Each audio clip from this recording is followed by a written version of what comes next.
مالک ہر شے خداست، این امانت چند روزہ نزد باست۔ اور تیسری بات جو ہے اسلامی معاشی نظام میں ہر شخص کی بنیادی ضروریات کی کفالت زکوٰۃ کے ذریعے سے۔ یہ جو سوشل انشورنس کا پروگرام آج دنیا میں ہے، چیریٹی ویلفیئر، جس میں ہائیسٹ لیول پر اسکینڈینیوین کنٹریز ہے، یہ سب سے پہلے اسلام نے دیا۔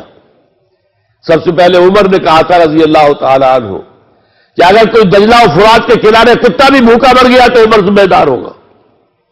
یہ آج بھی نہیں ہے آپ کے پاس، لیکن یہ کہ اسلام نے دیا تھا پہلے۔ تو بہترین نظام، آئلی نظام یا سماجی نظام، اس کا پہلا اصول کیا ہے؟ تمام انسان پیدائشی طور پر برابر، کوئی اونچا نہیں، کوئی نیچا نہیں، کوئی بڑھیا نہیں، کوئی گھٹیا نہیں۔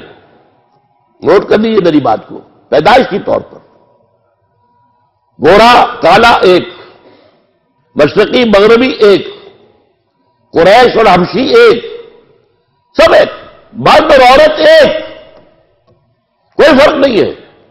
مرد افضل نہیں ہے عورت سے، نوٹ کر لیجیے۔ ایک اعتبار سے، انتظامی اعتبار سے بات اور ہوگی، وہ بات میں بتاؤں گا میں، لیکن پیدائشی طور پر all human beings by birth are absolutely equal۔ اس کے بعد فرق کیسے پڑتا ہے؟ وہ ایکوائرڈ کریکٹر سے پڑے گا۔ آپ نے علم زیادہ حاصل کیا ہے، آپ افضل ہو گئے۔ آپ نے نیکی کا کام زیادہ کیا ہے، آپ افضل ہو گئے۔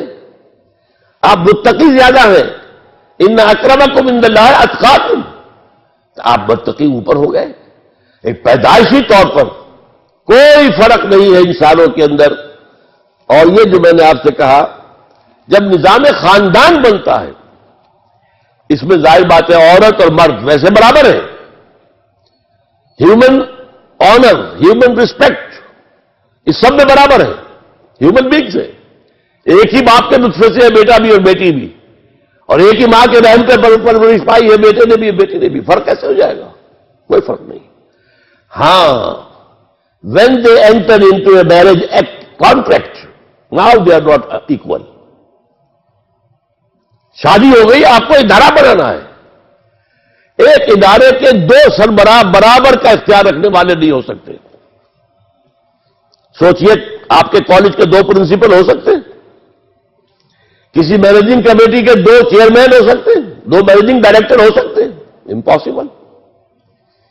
انتظامی اعتبار سے فرق ہو جائے گا، الرجال قوامون علی النساء، لیکن یہ انتظامی معاملہ ہے بس۔ یہ نہیں ہے کہ عورت کمتر ہے اور مرد جو ہے وہ برتر ہے، عورت افضل مفضول ہے اور مرد جو ہے افضل نہیں۔ پھر یہ کہ اس سماجی معاملے میں اللہ تعالیٰ کا نظام جو ہے، جو جس کی اقبال نے کی ہے، حافظ ناموس زن مرد آزما مرد آفری، پورا نظام کیا ہے؟ یہ سیگریگیشن آف سیکسز اسلام نے جو دیا، جو آج ہمارے یہاں نہیں ختم ہو رہا ہے۔ یہ ہمارے ہاں سطر اور پردے کے احکام جو ختم ہو رہے ہیں تیزی کے ساتھ۔ یہ جو گھر کی چار دیواری ہے، یہ قلعہ ہے، اب یہ ختم ہو رہا ہے۔ اب تو گھر وہ بنتے جن میں چار دیواری ہے ہی نہیں، وہ تو در حقیقت سامنے سے بھی کھلا، پیچھے سے بھی کھلا ہے۔ پہلے وہ گھر بنتے تھے چاروں طرف تعمیر، درمیان میں صحن، اور یہ نہیں ہوتا تھا کہ اگلے مکان سے وہاں کوئی جان صحن کے اندر کہیں کوئی جو نگاہ پڑ جائے، نہیں، ممکن ہی نہیں۔ تو یہ نوٹ کیجئے، یہ ہے وہ نظام کے جو دیے ہیں، جو ان کا تذکرہ کیا علامہ اقبال نے۔ اب اگلی بات، ویسے اب میں جلدی ختم کر رہا ہوں، آپ گھبرائے نہیں۔ علامہ اقبال انقلاب کا بہت بڑا داعی ہے۔ میں اس کا صرف آپ کو دو ہے، ایک بڑی نظم کے کا ایک سٹینزا سنا رہا ہوں۔ خواجہ از خون رگے مزدور سازد لال ناب، از جفائے دہ خدایاں کشت دہقانہ خراب، انقلاب انقلاب ہے انقلاب۔ خواجہ یعنی سرمایہ دار، خواجہ از خون رگے مزدور، وہ اپنے مزدوروں کی رگوں میں دوڑنے والے سرخ خون سے، خواجہ از خون رگے مزدور سازد لال ناب، یہ جو شام کو شراب پی رہا وہ کہاں سے آئی ہے؟ یہ مزدوروں کی رگوں کا دوڑتا ہوا خون ہے جس سے شراب کشید کی گئی ہے۔ از جفائے دے خدایاں کشت دہقانہ خراب، جاگیرداروں زمینداروں ان کے ظلم کی وجہ سے دہقان کی کھیتی خراب ہے، دہقان کے بچے کو روٹی نہیں مل رہی، دہقان کے بچے کو تعلیم نہیں مل سکتی، دہقان کے بچے کا علاج نہیں ہو سکتا، دہقان کا خون اور پسینہ اس پر عیش کون کر رہا ہے؟ زمیندار، جاگیردار، وڈیرے۔ یہ ظلم و ستم، یہ جو ایکسپلائٹیشن ہے، خواجہ پھر سن لیجئے کس قدر یہ انقلابی کلام ہے۔ خواجہ خونے رگے مزدور ساجد لال ناب، از جفائے دے خدایاں کشتے دہقانہ خراب۔ انقلاب ہے انقلاب۔ اس کے بعد علامہ اقبال نے انقلاب کا طریقہ بھی بتا دیا ہے 2 اشعار کے اندر، اور یہ 2 سمجھیے، ایک مصرے کے اندر مکی زندگی ہے، دوسرے مصرے میں مدنی زندگی ہے، اور عجیب ہے یہ اشعار، غور سے سنیں، فارسی کے ہیں۔ ویسے یہاں میری کتاب جو ہے علامہ اقبال اور ہم باہر موجود ہے، مل سکتی ہے آپ کو۔ یہ تو میں نے چند اشعار سنائے ہیں، ان میں تو بہت اشعار ہیں، اور فارسی کے اشعار کے ترجمے بھی ہم نے دیے۔ ہمیں معلوم ہے کہ فارسی ہم لوگ نہیں جانتے، وہ موجود ہے، علامہ اقبال اور ہم نامی کتاب باہر موجود ہے، آپ لے سکتے ہیں۔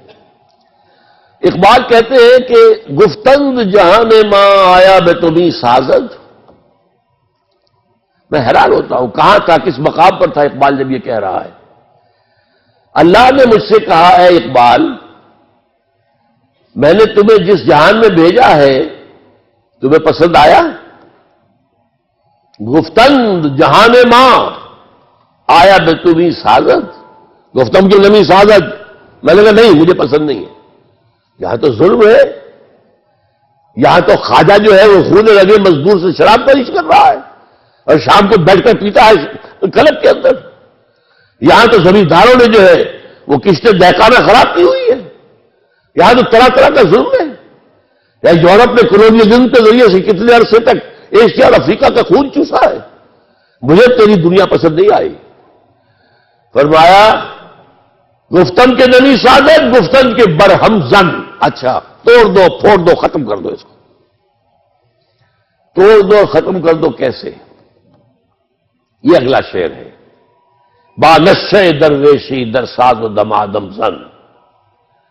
پہلے تو درویشی کا راستہ اختیار کرو اور دمادم دمادم دمادم کام کرتے رہو۔ کیا کام کرو؟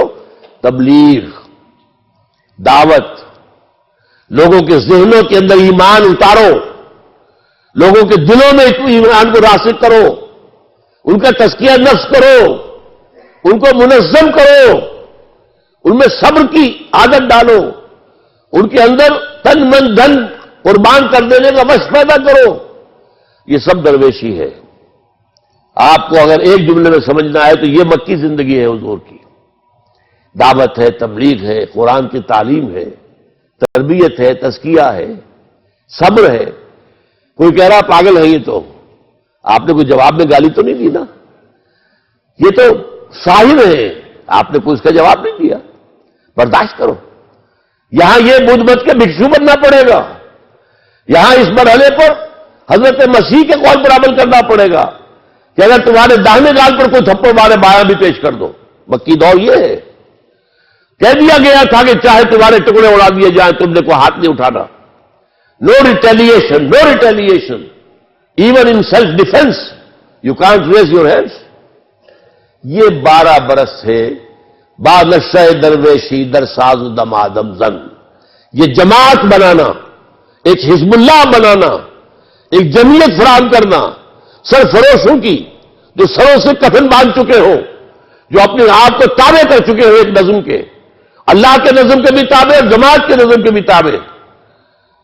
با نشہ درویشی در ساز دمادم زن، جو پختہ شوی خدرا بر سلطنت جم زن، جب تیار ہو جاؤ، طاقت کافی ہو جائے، انف آف نمبرس، تربیت بھی ان کی اچھی ہو گئی ہے، منظم بھی ہے، سب کچھ قربان کرنے کو تیار بھی ہے، جان دینے کو کامیابی سمجھتے ہیں، شہادت ہے مطلوب و مقصود مومن، نہ مال غنیمت نہ کشور کشائی، تو اب سلطنت جم سے ٹکرا دو اپنے آپ کو۔ یہ ہے انقلاب کا پروسیس. ایک مصر میں مکی زندگی ہے اور ایک میں مدنی زندگی ہے.